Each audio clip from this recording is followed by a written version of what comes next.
Hey everyone, welcome to the podcast. Today, Amanda Maud is here on the show. For our audience, she appeared in Zack Snyder's Justice League. She had a little but a noticeable appearance in the movie. So, Amanda, I would like to talk about your appearance. But before that, can you please give us your introduction and like how you started acting and what are you doing in this profession? I started performing when I was a kid Mm-hmm. because my parents had a Renaissance music and dance company Okay. in Minneapolis, which is where I'm from.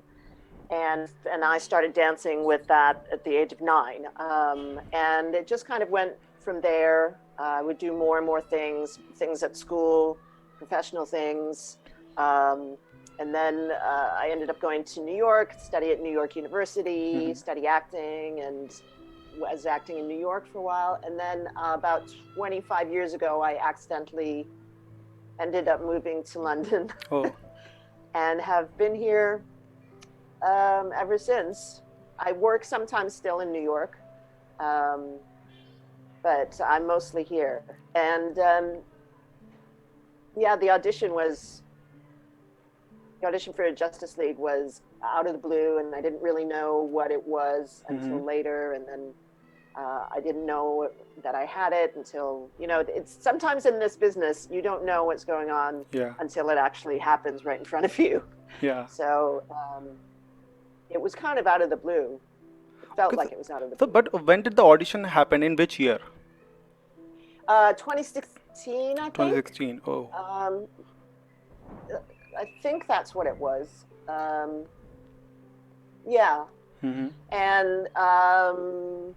and then I was filming in the autumn of 2016, and all of the Gotham sets and stuff that was all built Okay, in the studio. Yeah, okay. it was So pretty in cool stuff. for a moment, Ray Fisher was there in the scene with you when you were taking the money out of the ATM. So Hmm. like Ray Fisher was actually there, or it was CGI? It was added in the post. Ray Fisher was there. Oh, He was there, so and you. Mm-hmm. yeah. So I didn't interact with him obviously Okay, yeah. because that in the scene I'm not supposed to, but in between takes and stuff, I go, hi, how you doing? But he would try to interact with the children actually. I don't know if it came through in one of the shots after he gives the money and my character is really excited. The little girl is looking at Cyborg. I don't know if that Oh, came through no, it didn't came in. through. Um, yeah. So he was trying to get her attention so that we have a shot of the little girl Okay. looking at him. Um, so yeah, Zack Snyder was directing Mm-hmm. that night, so I got to meet both of them, and it was Okay, so Zack Snyder was also totally. available at the studio. He was there, yeah. Okay. For the I worked on the film for 4 days. Mm-hmm. I worked 2 days on the Splinter set with Clay Staub, who's was the Splinter unit director, and then 1 day on the second unit, which was mostly for covering shots of the main scene, and then the principal scene Mm-hmm. with Cyborg. That was a night shoot, and that was there, and it was huge. With the rain effects, the Mm-hmm. cranes, everything. It was gigantic. And I didn't know that Ray Fisher was physically available at the set because it felt like that Ray Fisher's cyborg was added in the post with CGI instead of he being on the stage. I just He got to know he that. was definitely there. I Hmm. don't know about the reaction shot, his Ah, beautiful reaction shot. I don't know if that was added later, but he was definitely there. Um, and it was a beautiful scene, and it was dreamlike. So I can yeah. understand why you might feel like he wasn't really there. I mean, there was that feeling that it wasn't quite real, especially with the CCTV Right. and Cyborg and kind of in the desert with all the different connections, all the different Mm-hmm. Mm-hmm. internet Yeah. pages and stuff. Yeah. It had a dreamlike feel, so I can see why you would feel like you weren't sure if he was there or not. When you shot for your part, and after the theatrical version released in, I guess, November 2017. So, like, were you shocked that your part was removed from that version? I was I wasn't shocked Mm-hmm. because there's always the chance that with a Yeah. small part that you're going to Yeah. get cut. But I was a little surprised because I thought that my story was central to Hmm. Cyborg's development and his backstory. But when I started hearing that the studio wanted a certain amount of time and that there were like some massive cuts going on, I thought I might not make it. And then I received a letter from the casting director who Mm-hmm. said, "We're really sorry, but you've been cut," and then a lot of people have been cut. You had appearance in a movie, and it was shot in 2016. And when the theatrical version comes, you don't see yourself.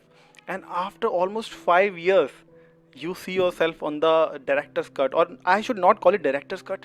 It's the original cut. It should have been the original Yeah, cut. it should have been the original cut. Yeah, Yes. right. Once the first release came out, I kind of didn't think about it anymore. Yeah. And friends would ask if when they heard about a potential Snyder cut, um, if I was going to be in it. And I had no idea. I just don't know because all of the footage belonged to Warner Brothers. Yeah. And so I didn't actually see the scene until Thursday. Oh. So it feels like, redemption. Well, it's definitely redemption and vindication for the fans and for Zack Snyder, and for the story itself. Yeah. That the story is being told in the way it should have been told Yeah. originally. As an artist, I feel like that's what we do as actors and storytellers and filmmakers and creators, is that you're telling stories, and the aim is to tell the story in the most effective way. That's Right. my theater that I work with in New York. That's what we say. It's not about good or bad. It's whether it's more or less effective. So you're trying to tell the story in the most effective way. And if you look at the two different ones, the 2017 release Yeah. and then the Zack Snyder Justice League, Mhm. one is far more effective at telling the story of Yeah. this group of people and their world.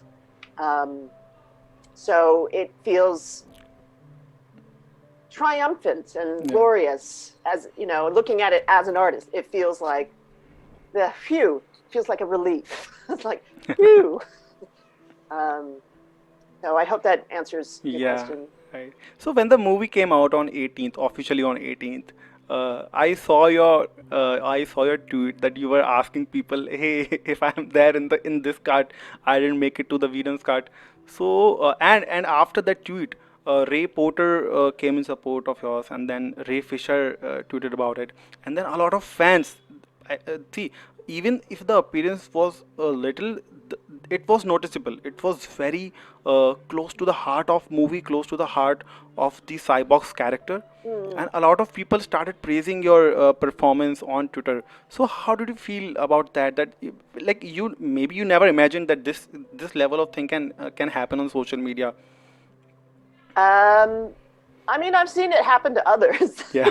but I never ever thought it would happen to me. And I didn't have a sense of how impactful, if that's a word, Yeah. the scene was going to be. That was a real surprise. I mean, the overwhelming support and love and validation coming from all the fans, it's overwhelming. Now that I've seen the film and I've seen the scene in context, Yeah. I understand a lot of why it really Yeah.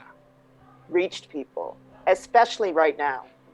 And I did an interview with a woman called Lady Genevia, and we were talking about because of the anti-Asian violence and the anti-Asian abuse that's happening right now, since the pandemic, and before, but it's really stepped up since the pandemic. That it's really important and I feel very lucky. It's really important to be representing Asians on screen. Right. I hope that makes sense. Like after the theatrical version came out, and and every fan realized that a big part of Cyborg was removed from the movie, and because from the previous interviews from Zack Snyder, everyone knew that Cyborg's character is going to be the central part of the movie. And after the few months, Ray Fisher uh, raised his voice also. He became very vocal about it, and there were allegations on Joss Whedon and other people also from the Warner's management that they didn't want an American black to be the central heart of the movie. So how do you look at these things happening in Hollywood, that they are cutting out a part just because that character or someone who is playing that character is from a different race? Mm. I mean, I have no idea what goes through the executives' heads Hmm. or what went through Joss Whedon's heads or anything like that. But a lot of things are being pointed out by fans like, okay, there's a time limit, but you chose Yeah. to cut out certain things. And you Yeah. also chose to include big things like an extended amount of time on something that was maybe not very Yeah. important in the Snyder Hmm. cut, in the Snyder version. If you look at the 2017, there's a much bigger emphasis on Caucasian people, and I'm not going to go out there and say that that was overt racism, but Hmm. the thing is that racism permeates our society. So it is going to have an effect. Yeah. It's going to have an effect on studio executives thinking, we can't sell this movie if there is an African American as the center of it. We can't sell this movie if the women are too strong, or we can't sell this Yeah. movie if it's not funny enough, or we can't sell this. I mean, number one, that really disrespects the audience. Yeah. That completely it underestimates what people can and will enjoy. And it's also based on archaic assumptions, from things that have residue that are still around and Yeah. affect people today. But it's mindsets from a century ago, if not more. And the fact that Zack Snyder cast all of these people of color, people with disability, and that it seems completely kind of natural. Yeah. In it. It's not like, hey, look at me, I'm a person of color. It's all just part of the world.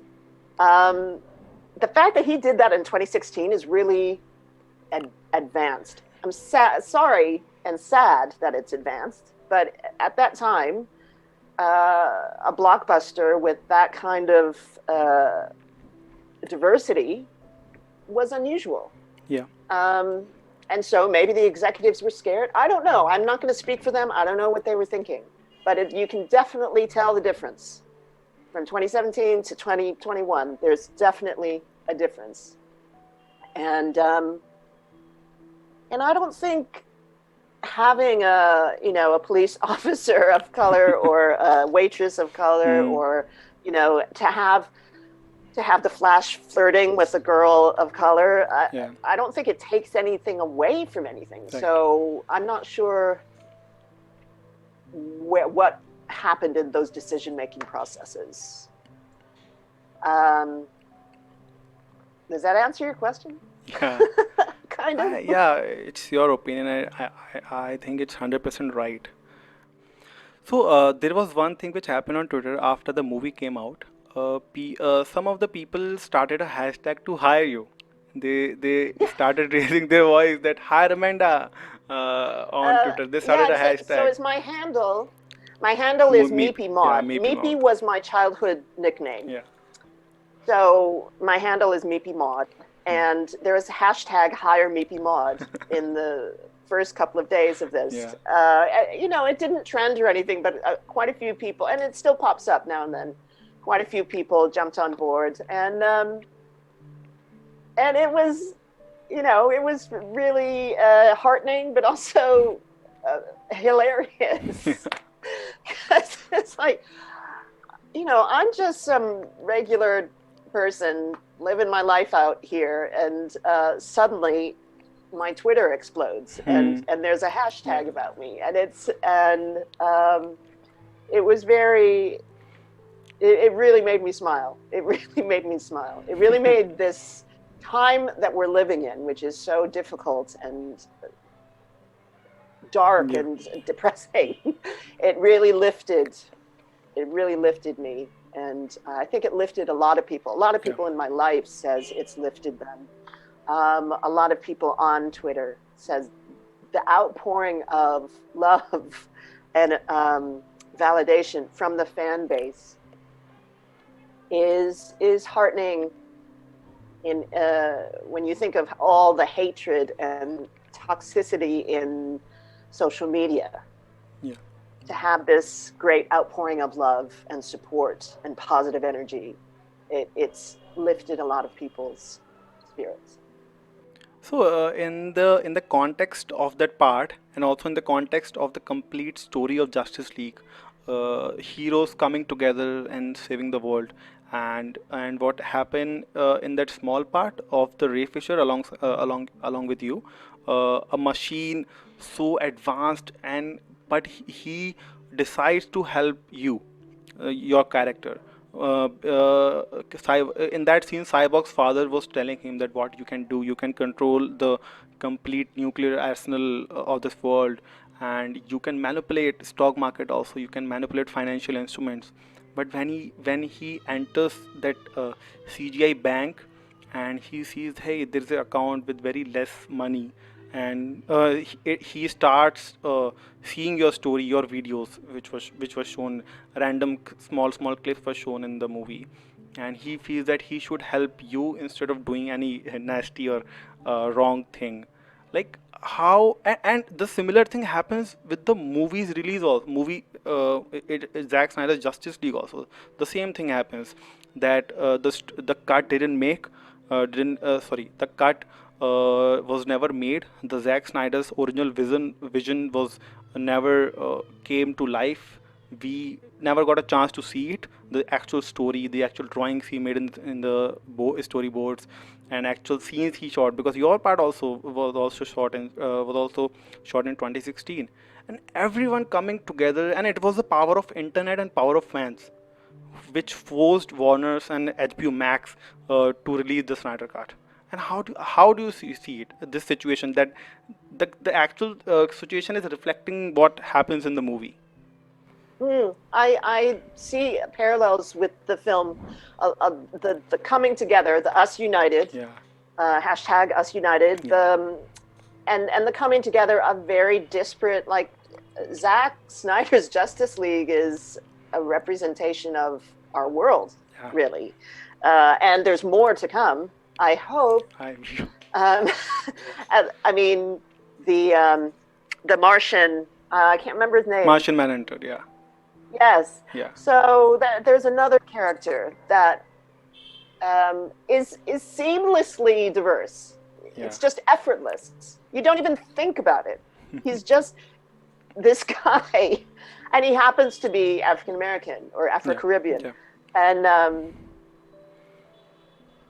so it is wonderful that everyone has come together. All the fan base has come together, but it's also, I haven't used this word yet, but I've been thinking of it a lot. It's very intersectional. That it's not just about empowering women. It's not just about empowering Asians or empowering African Americans or empowering Native Americans or Jewish Americans, or and everything I say for America goes for all over the world as well. It's about empowering everybody, because no one is free until everyone is. That is a quote, and I can't remember who it is. I feel like it's Martin Luther King, but it might be wrong. So yeah, I do see parallels. I see parallels with the Superman resurrection story. Yeah. that this great, powerful thing, the Snyder Cut, was taken away from the world and then has been resurrected and saves the world. You know, Yeah. I'm. Someone just commented when I was having a reaction on Twitter saying it's just a movie, relax, and I'm like, well, it was 1 a.m. when I saw it, and and it's been a weird week, but people see things on those screens. People see things on our screens, and it reflects how we see the world, and it affects how people think. So I think movies like this could change the world. Yeah, right. Um, I've been a little bit converted, I think, over the past few days. I didn't know how big it was. I didn't know how deep it went. And I'm just, I'm in awe of the filmmaking of this man and all of the people around him and all of the fans that just did not give up, that were gaslighted by the Yeah. studio saying it doesn't exist, you're all delusional. They just did not give up. And that's people coming together for a positive thing. Hundreds of thousands of people.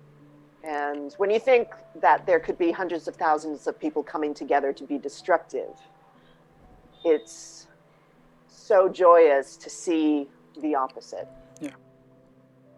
And everyone came together not just for the movie, also for the cause, because the fans, we all knew that what happened to Snyder's family, what happened in the production of the movie, what happened with the character of Ray Fisher. So everyone was not supporting it just because they want to see the movie. That is something which a lot of people are not understanding after the release. The campaign was not just about the movie. It was about spreading awareness about mental health, and to raise funds for suicide prevention and many things, and they were helping a lot of people. So like, other than this movie, like apart from this movie, what is your plan right now, for, like, you're already working on stage, right, if I'm not wrong? Well, I haven't been working on stage, but during the year-long lockdown, I mean, Yeah. we've been going in and out of lockdown, but there's been no theater. There's been absolutely Yeah. no theater, really. I have been doing a lot of readings, a lot of online readings, and I'm grateful for that because it means I can work with people that I wouldn't have a chance to work with. I have been a member of this theater company in New York since 1996, 95, and I don't get to work with them very often. It costs a lot of money to bring me over, as they can't afford it. I have to figure out where I'm going to live, how I'm going to support myself when I'm in New York. So I'm just about to start rehearsal on another reading for this company. I just did one in February, March. We're in March, February. I just did one with them. I'm just going to do another one. I've been able to work with companies in Massachusetts and New Jersey and Brooklyn. And so that's one silver lining to this pandemic, is that we're finding out different ways of how to work with each other. Yeah. That Zoom is and other similar platforms, people are figuring out how to create together internationally, and also, you know, a nationwide. Like, I can work with people who are in Nottingham. I can work with Yeah. people who are in Cornwall, and the thing I'm missing the most is working with the people in my band. We are Oh. trying to download, there's different apps you can download to play with people, but I'm terrible at tech stuff. We're all part East Asian.